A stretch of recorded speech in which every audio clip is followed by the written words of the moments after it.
On the night of April 7th, 1945, at 11:23, Sergeant John Avery crouched in a foxhole on the southern ridge of Okinawa, peering through a scope that looked like something from a science fiction movie. At 26 years old, he was a seasoned Marine marksman with 43 confirmed kills, but tonight he was testing a weapon his fellow soldiers called the Ghost Gun, a modified M2 carbine fitted with the experimental T3 infrared scope that could see heat signatures in complete darkness. For 3 weeks, Japanese soldiers had been slipping through Marine lines like phantoms, using the pitch-black Okinawan nights to infiltrate American positions and slit throats while men slept. Captain Tetsuo Miyamoto's Night Raiders had killed 87 Marines in April alone, moving so silently through the dense jungle that sentries never saw them coming. The Japanese had turned darkness into their greatest weapon, and every sunset brought fresh terror to the American trenches. When the first shipment of infrared scopes arrived at division headquarters on March 29th, most officers dismissed them as laboratory toys. The bulky battery packs weighed 12 pounds, the effective range was only 70 yards, and the green phosphor screen was so dim that spotting targets required perfect conditions. Avery's commanding officer told him the contraption looked like a movie camera and would probably get him killed, but Avery strapped on the battery pack anyway because he was tired of listening to Marines scream in the dark. The scope revealed a ghostly green world where living bodies glowed like lanterns against the cold jungle floor, and Japanese infiltrators who thought they were invisible suddenly became sitting ducks. Through his viewfinder, Avery could see 3 heat signatures creeping toward the command post, moving in perfect formation just 50 yards away, enemy soldiers who had no idea they were being watched. But what happened next would shatter the Japanese belief that darkness belonged to them and turn their greatest advantage into their deadliest vulnerability. The first light of April 1st, 1945, cast long shadows across the coral beaches of Okinawa as the landing craft of the 6th Marine Division churned toward shore. Sergeant John Avery pressed his back against the steel bulkhead of the Higgins boat, feeling the familiar weight of his M1 Garand and the unfamiliar bulk of the experimental carbine strapped across his chest. The brass had briefed him on the T3 infrared scope 3 days earlier aboard the transport ship, explaining in hushed tones that he was carrying one of only 12 such weapons in the entire Pacific theater.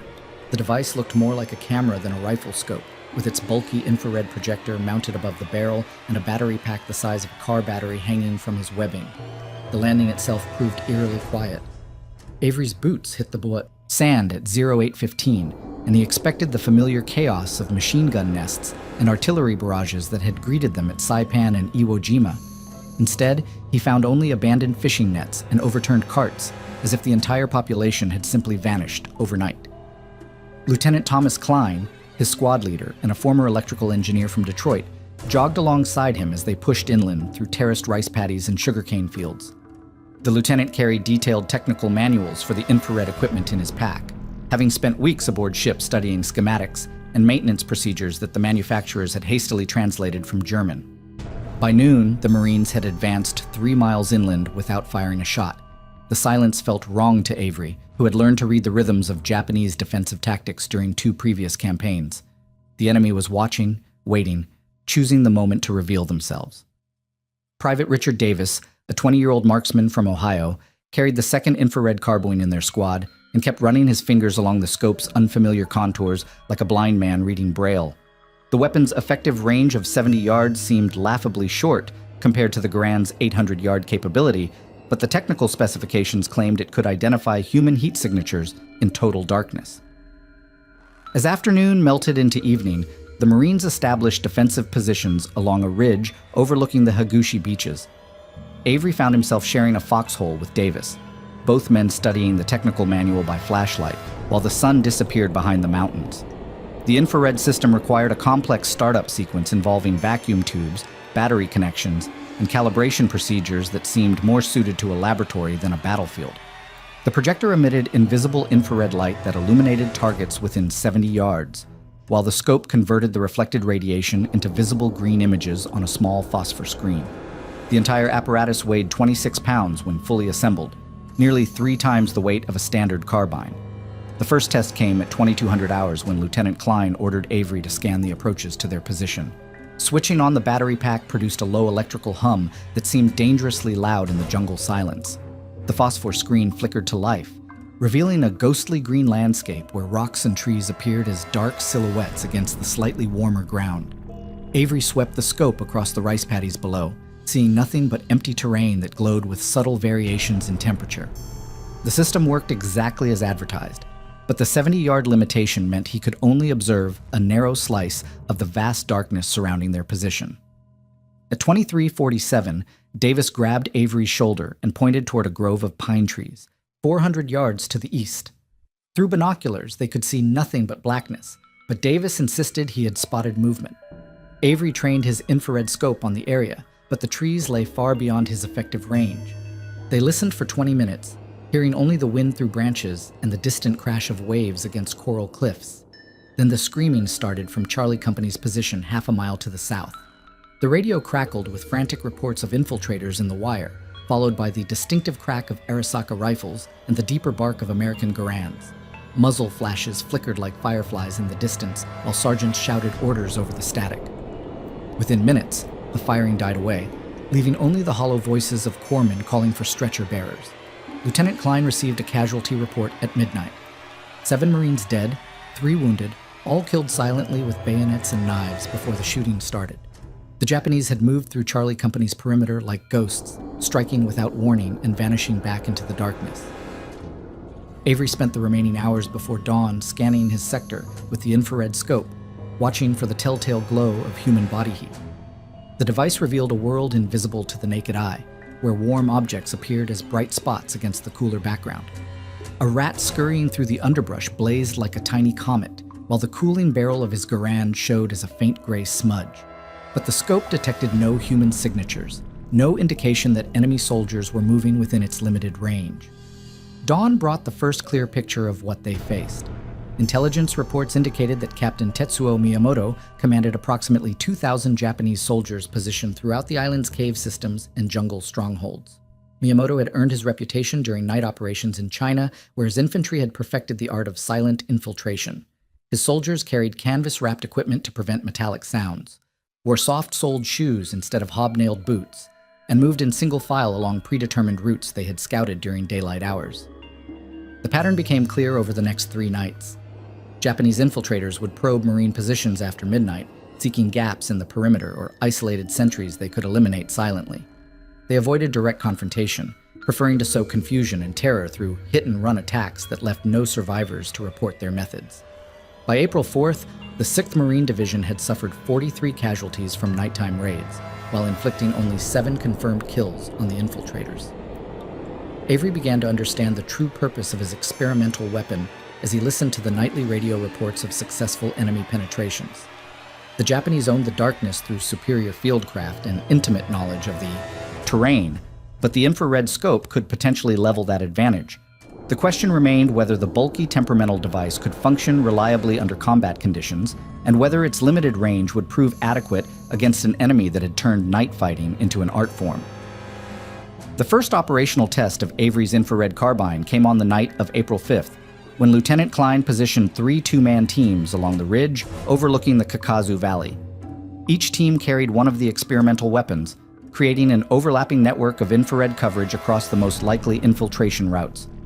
Avery partnered with Private Davis, establishing their position behind a fallen banyan tree that provided excellent concealment while offering clear fields of fire toward the rice paddies below.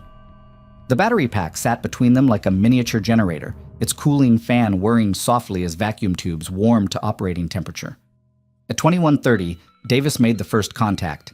Through his scope, a human figure appeared as a bright green silhouette moving along a hedgerow 60 yards away. The infiltrator moved with practiced stealth, pausing every few steps to listen before advancing toward the Marine perimeter. Avery watched through binoculars but could see nothing in the natural darkness, while Davis tracked the target through his phosphor screen with steady precision. The Japanese soldier carried his rifle across his back and what appeared to be a satchel charge in his left hand, indicating his mission involved sabotaging American equipment rather than simply gathering intelligence. Davis centered his crosshairs on the glowing figure and squeezed the trigger. The carbine's report seemed unnaturally loud in the jungle's silence, followed immediately by the wet impact of a .30 caliber bullet finding its target. The green silhouette crumpled and disappeared from the scope's field of view, leaving only the cooling signature of disturbed earth where the body had fallen. Within seconds, Lieutenant Klein's voice crackled over the radio, demanding to know who had fired and at what target. Davis reported his kill with clinical precision, describing the infiltrator's position and movement pattern, while Avery continued scanning for additional contacts. The psychological impact became apparent within hours. Japanese radio transmissions, intercepted by Marine intelligence units, revealed growing confusion among Captain Miyamoto's infiltration teams. Soldiers reported being fired upon by invisible sentries who seemed capable of detecting movement in complete darkness. Several teams turned back without completing their missions, while others requested different approach routes that would take them farther from American positions. The enemy's confidence in their nighttime superiority was beginning to crack under pressure from weapons they could not understand or counter. Over the following week, the three infrared teams accumulated 17 confirmed kills without suffering a single casualty. The Japanese adapted by changing their infiltration patterns, avoiding the rice paddies and hedgerows where the first kills had occurred. They began using stream beds and gullies that offered better concealment, forcing the Marines to reposition their infrared scopes to cover new approaches. Lieutenant Klein studied aerial photographs during daylight hours, identifying terrain features that channeled enemy movement into predictable corridors where the limited range scopes could engage effectively. Private Davis proved particularly adept with the experimental weapon, developing techniques that the technical manuals had never anticipated. He discovered that the infrared projector could be adjusted to provide different levels of illumination, allowing him to detect targets at maximum range while conserving battery power for extended operations. He also learned to compensate for the slight parallax error between the projector and scope, which caused missed shots at targets closer than 20 yards. His innovations were quickly shared with other infrared teams through Lieutenant Klein's detailed after-action reports. The Japanese response escalated on April 13th when Captain Miyamoto deployed countermeasures specifically designed to neutralize the mysterious American night vision capability. Intelligence reports indicated that enemy soldiers were now carrying mirrors and reflective materials intended to confuse infrared detection systems. Some infiltrators wore additional layers of clothing to reduce their heat signatures, while others moved in smaller groups to minimize their visibility. These adaptations reduced the effectiveness of the infrared scopes, but they also slowed enemy movement and forced the Japanese to abandon some of their most successful infiltration routes. Avery's most significant engagement occurred on April 15th when his scope detected 3 heat signatures moving in formation along a stone wall 200 yards south of his position. The targets appeared as faint green dots at the edge of his effective range, barely visible against the cooling stones of the ancient Okinawan barrier. He alerted Davis through hand signals, then carefully adjusted his scope's focus to achieve maximum clarity at extended range. The lead infiltrator paused directly beneath a gap in the wall, presenting a clear shot for approximately 10 seconds. The carbine bucked against Avery's shoulder, and the green dot vanished from his scope. The remaining 2 figures immediately dropped into concealment, but their heat signatures remained visible as they crawled along the base of the wall, seeking escape routes. Davis tracked the second target through his own scope, waiting for a clear shot as the Japanese soldier attempted to reach a drainage ditch 30 yards away. When the infiltrator rose to sprint across open ground, Davis fired twice in rapid succession, both bullets, striking center mass and dropping the target immediately. The third enemy soldier remained hidden for nearly an hour, apparently hoping to wait out the American observers before attempting withdrawal. Avery maintained his vigil through the infrared scope, watching for any sign of movement along the wall. At 01:45, a faint heat signature appeared near the original infiltration point, moving slowly toward a grove of pine trees that would provide cover for retreat. The target moved with exceptional caution, pausing frequently and using available concealment to mask his withdrawal. Avery tracked him through the scope's screen display, waiting for an opportunity to engage at maximum effective range. When the Japanese soldier reached the pine grove, he made a fatal error by standing upright to navigate between the closely spaced trees. Avery fired immediately, the bullet striking the target in the upper torso and spinning him around before he collapsed among the pine needles. The engagement had lasted over 90 minutes, demonstrating both the patience required for effective infrared operations and the devastating impact these weapons could have on enemy morale and tactical planning. By April 20th, Division Intelligence estimated that 30% of all Japanese small arms casualties were attributable to the 12 infrared carbines deployed across the Marine perimeter. The psychological effect was equally significant, with intercepted communications revealing that Captain Miyamoto's infiltration teams were increasingly reluctant to operate in areas where the mysterious night vision weapons had been active. The Japanese were beginning to lose their most crucial tactical advantage, and their commander was being forced to develop entirely new approaches to night operations that would not expose his soldiers to the invisible American sentries who had turned darkness into a hunting ground. Captain Miyamoto's counterattack began at 0300 on April 22nd, when Japanese artillery opened fire on the ridge positions where the infrared teams had been operating. The barrage lasted 18 minutes, dropping 147 shells on coordinates that had been carefully plotted during previous nights of observation. Avery pressed himself into the bottom of his foxhole as shrapnel whistled overhead, realizing that the enemy had been watching the infrared teams just as intently as the teams had been watching them. The distinctive electrical hum of the battery packs and the faint glow of the phosphor screens had apparently provided enough signature for Japanese spotters to identify and target the American positions. When the artillery lifted, Lieutenant Klein's voice came over the radio with a damage assessment that confirmed Avery's worst fears.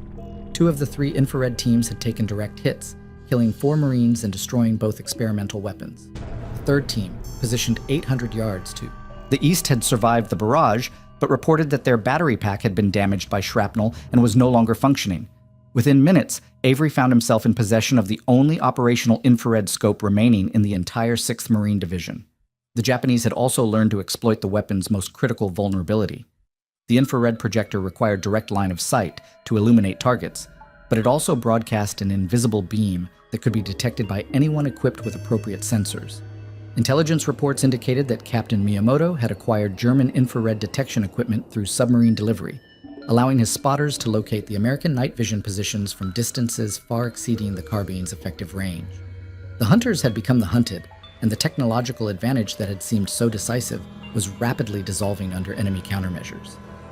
Davis voiced the concern that had been growing in both their minds as they examined their damaged equipment by flashlight. The battery pack showed multiple puncture holes from shell fragments, and the voltage regulator was producing erratic power fluctuations that caused the phosphor screen to flicker unpredictably. More troubling was the realization that their position had been compromised during the artillery attack, meaning that Japanese observers knew exactly where to find the last functioning infrared scope on Okinawa. Operating the weapon had become a calculated risk that could draw enemy fire on their exact location.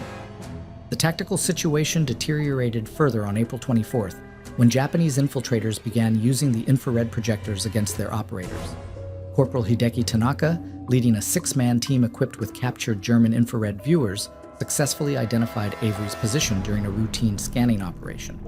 The Japanese soldiers waited until Avery activated his scope, then used the invisible infrared beam as a targeting reference for a coordinated mortar attack. 3 shells impacted within 30 yards of his foxhole, forcing him to abandon his position and relocate to terrain that offered less effective fields of fire. The new position, situated behind a coral outcropping 400 yards south of the original site, provided excellent protection from artillery, but severely limited the infrared scope's operational effectiveness. The rocky terrain created multiple dead spaces where infiltrators could approach undetected, while the reduced elevation made it difficult to observe the rice paddies and stream beds that channeled enemy movement. Avery found himself forced to choose between survivability and tactical utility, a compromise that reduced his kill rate from an average of 2 per night to less than 1 per week. Japanese tactics evolved rapidly to exploit these new vulnerabilities. Captain Miyamoto issued orders requiring all infiltration teams to carry signal mirrors that could reflect the infrared projector's beam back toward its source, creating false signatures designed to confuse the American operators. Enemy soldiers also began moving in coordinated groups that would separate and converge on predetermined signals, forcing the single remaining infrared scope to choose between multiple targets while other infiltrators completed their missions unobserved. The most devastating adaptation came on April 28th, when Corporal Tanaka's team succeeded in capturing an intact infrared carbine from a destroyed Marine position. Japanese technicians, working with German advisors who had arrived on the April 15th submarine run, reverse-engineered the weapon's operating principles within 72 hours. By May 2nd, Captain Miyamoto's forces were deploying their own infrared detection systems, turning the American technological advantage into a liability that exposed Marine positions to enemy observation and targeting. Avery's closest call occurred on May 5th, when his infrared scope detected what appeared to be a lone infiltrator moving through a bamboo grove 60 yards from his position. The target displayed all the characteristics of previous contacts, moving with the same stealth patterns and pausing at regular intervals to observe the American perimeter. As Avery centered his crosshairs and prepared to fire, Davis grabbed his arm and pointed toward a second heat signature that had appeared at the edge of the scope's field of view. The Japanese were using a decoy to draw fire while positioning a sniper to eliminate the infrared operator. The engagement that followed lasted over 2 hours, with Avery and Davis trapped in their coral shelter while Japanese soldiers maneuvered to surround their position. The infrared scope revealed at least 6 enemy heat signatures moving through the bamboo, but engaging any of them would reveal their exact location to the others. They maintained radio silence to avoid compromising nearby Marine units, while conserving battery power by operating the scope in brief intervals designed to track enemy movement without providing sustained targeting opportunities.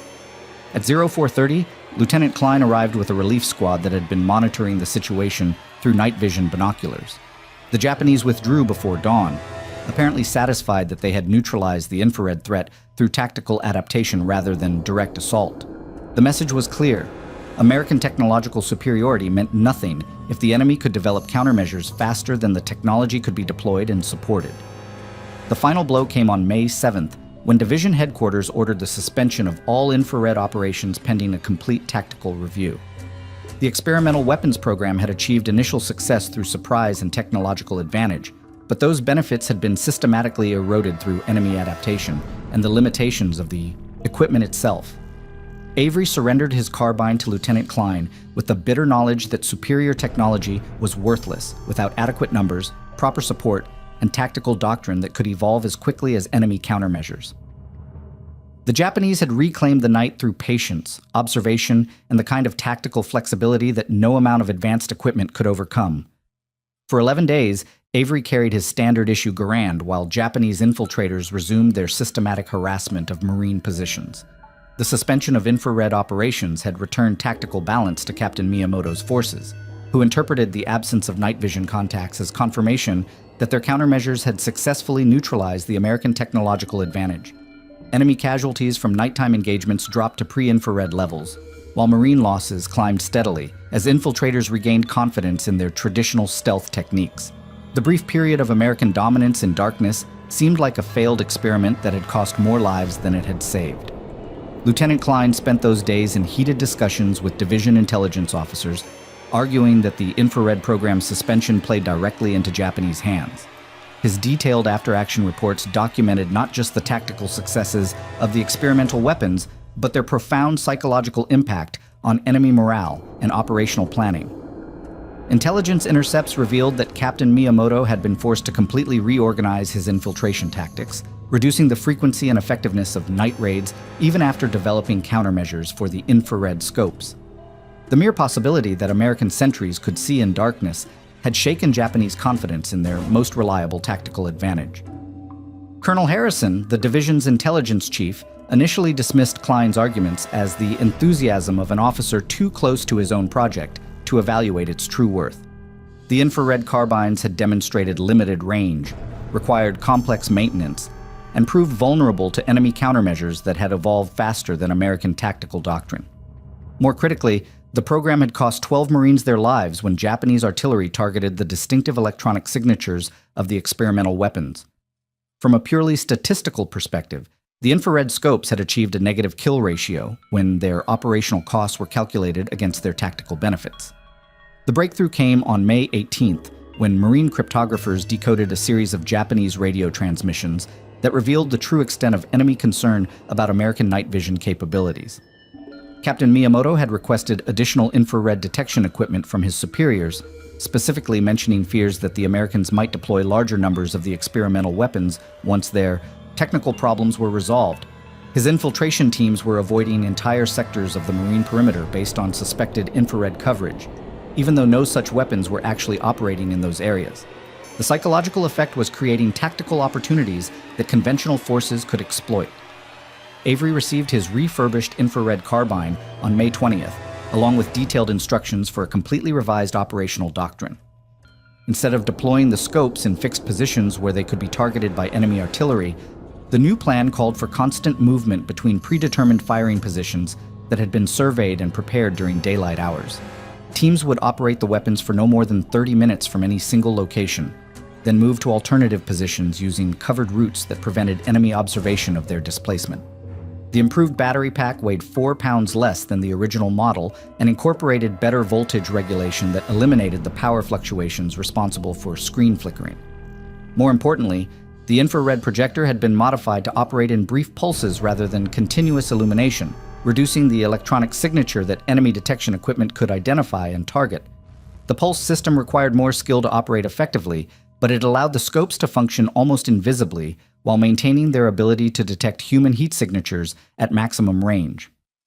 Davis partnered with Avery again for the first mission under the new operational procedures, establishing their primary position in a shell crater that provided excellent concealment while offering clear fields of fire toward the Kakazu Valley approaches.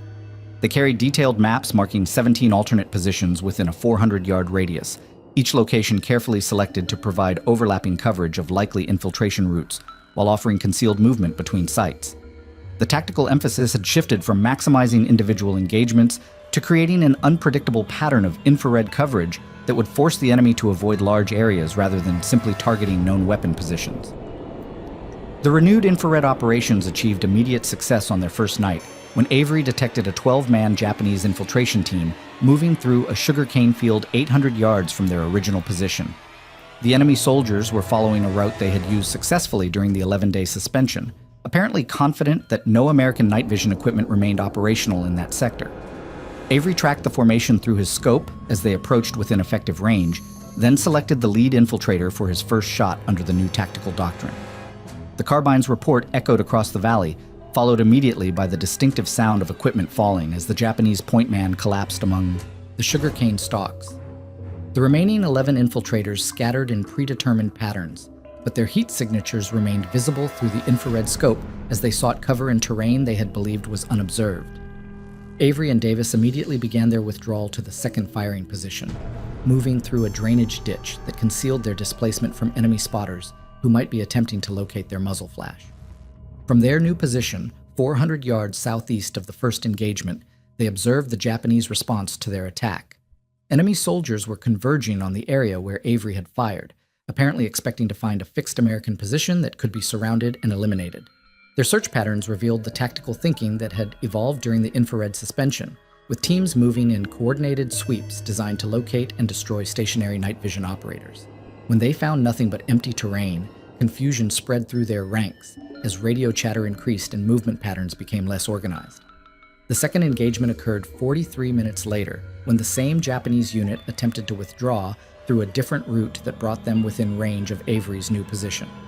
Their movement revealed both adaptation and continuing vulnerability to infrared detection. The enemy soldiers had learned to space themselves further apart and avoid the clustered formations that presented multiple targets, but their individual heat signatures remained clearly visible through the scope's green display. Avery selected a soldier carrying what appeared to be communications equipment, reasoning that eliminating their radio operator would further disrupt their coordination and withdrawal. The shot struck its target center mass, dropping the communication specialist and his equipment into a rice paddy where the gear was immediately rendered useless by muddy water. The Japanese unit's response revealed the psychological impact that Lieutenant Klein had documented in his intelligence reports. Instead of attempting to locate and engage the American position, they abandoned their mission entirely and withdrew toward their base areas using routes that took them well outside the effective range of any possible infrared coverage. The mere presence of functioning night vision equipment had restored American dominance of the tactical initiative, forcing enemy commanders to choose between accepting heavy casualties and abandoning their most successful operational methods. Over the following week, Avery and Davis accumulated 9 confirmed kills while operating from 14 different firing positions, never remaining in any location long enough for enemy forces to develop effective countermeasures. The mobile infrared doctrine was proving devastatingly effective against Japanese infiltration tactics that had remained fundamentally unchanged since the beginning of the Okinawa campaign. By the first week of June 1945, Captain Miyamoto's infiltration operations had effectively ceased across the entire southern sector of Okinawa. Intelligence intercepts revealed that Japanese commanders were reassigning night raiders to defensive positions, abandoning the stealth tactics that had proven so effective during the campaign's early weeks. The psychological impact of the infrared carbines had exceeded their actual tactical deployment, creating phantom coverage that existed more in enemy minds than in American firing positions. Lieutenant Klein's mobile doctrine had transformed 12 experimental weapons into a strategic deception that convinced the Japanese they faced hundreds of night vision-equipped sentries. Avery's final engagement with the infrared carbine occurred on June 8th, when his scope detected the heat signature of a lone Japanese soldier moving through abandoned farm buildings near the Shuri defense line.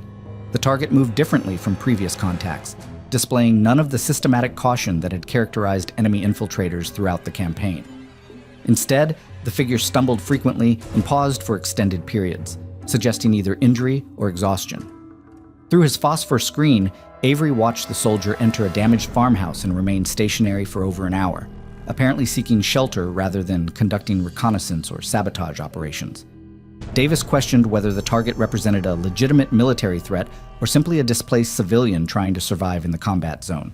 The infrared scope could reveal heat signatures and movement patterns, but it could not distinguish between combatants and non-combatants who might be carrying similar equipment or moving through the same terrain. This limitation had troubled both Marines throughout their operations, particularly during engagements where positive target identification proved difficult under combat conditions. The experimental weapons had demonstrated remarkable technical capabilities, but they could not resolve the fundamental challenge of distinguishing enemies from innocents in a battlefield environment.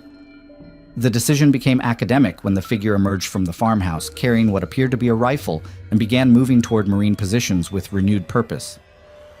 The target's heat signature showed the distinctive outline of military equipment, including ammunition pouches and what appeared to be grenades attached to a combat harness. Avery centered his crosshairs and fired once, the bullet striking the target in the upper torso and ending what proved to be the last infrared engagement of the Okinawa campaign. When daylight allowed examination of the position, they discovered the body of a Japanese sergeant carrying detailed maps of American defensive positions and demolition charges intended for sabotaging artillery emplacements. The broader tactical situation was shifting rapidly as Japanese resistance collapsed under sustained American pressure. The Shuri defense line, which had anchored enemy operations for nearly 2 months, fell on June 10th after a coordinated assault that involved over 40,000 Marines and soldiers. Captain Miyamoto's forces withdrew toward the southern tip of the island, abandoning the cave systems and fortified positions that had provided such effective protection during the campaign's middle phase. The organized resistance that had characterized Japanese operations since April was fragmenting into isolated pockets that could no longer coordinate their activities or support each other through mutual reinforcement. Lieutenant Klein received orders on June 12th to prepare the infrared equipment for shipment to Pearl Harbor, where technical specialists would evaluate the weapon's performance and develop recommendations for future deployment. The experimental program had generated over 200 pages of technical reports, tactical analyses, and operational assessments that would influence American night vision development for decades. More immediately, the lessons learned on Okinawa were already being incorporated into training programs for units deploying to the Japanese home islands, where similar conditions would likely favor defenders who understood how to exploit darkness and terrain. Avery spent his final days with the infrared carbine, documenting the technical modifications that had proven most effective during combat operations. The pulsed infrared projector had eliminated the electronic signature problems that made early versions vulnerable to enemy detection, while the improved battery pack had reduced weight and increased operational endurance from 4 hours to nearly 8. Most critically, the mobile tactical doctrine had transformed a limited-range weapon system into a strategic deception that influenced enemy planning across the entire battlefield. These innovations represented the collaborative effort of combat soldiers and technical specialists working together to solve practical problems under extreme conditions. The psychological impact on Japanese forces became fully apparent during prisoner interrogations conducted throughout June. Enemy soldiers consistently overestimated the number of infrared weapons deployed by American forces, with estimates ranging from hundreds to over 1,000 such devices. Several prisoners reported that their units had been ordered to avoid night operations entirely in certain sectors, based on intelligence assessments that proved wildly inaccurate. The fear of invisible American sentries had created tactical paralysis that extended far beyond the actual coverage provided by 12 experimental weapons. Davis expressed satisfaction with their contribution to the campaign's outcome, but also acknowledged the sobering reality that technological advantages meant nothing without proper tactical employment and adequate numbers. The infrared carbines had succeeded because they exploited specific vulnerabilities in Japanese night fighting doctrine, but those same weaknesses could be corrected through training and equipment modifications. Future enemies would likely develop countermeasures more quickly and effectively than Captain Miyamoto's forces had managed during the brief Okinawa experiment. On June 18th, 3 days before the island was officially declared secure, Avery fired his last rounds through the infrared scope during a training demonstration for visiting intelligence officers. The target was a mannequin positioned 70 yards away in broad daylight, hardly representative of the combat conditions where the weapon had proved its worth. The demonstration satisfied the observers who needed to understand the technology's capabilities, but it could not convey the psychological tension of hunting human beings through a green phosphor screen while enemy soldiers attempted to locate and kill the operators. The official end of organized Japanese resistance came on June 21st, when the remaining defenders surrendered or died in final suicide attacks that marked the conclusion of the Pacific War's bloodiest campaign. American casualties totaled over 82,000 killed and wounded, while Japanese losses exceeded 110,000 military personnel plus thousands of Okinawan civilians. The infrared carbines had contributed a microscopic fraction of the total firepower deployed during the campaign, but their psychological impact had influenced tactical decisions that affected thousands of combatants on both sides. Avery packed the experimental carbine in its shipping crate on June 22nd, knowing that he had participated in a footnote to military history that would likely remain classified for decades. The 12 weapons had demonstrated the potential of night vision technology while revealing the limitations that would require years of development to overcome. More importantly, they had provided American forces with a temporary advantage that helped restore tactical balance during a critical phase of the Pacific War's final campaign.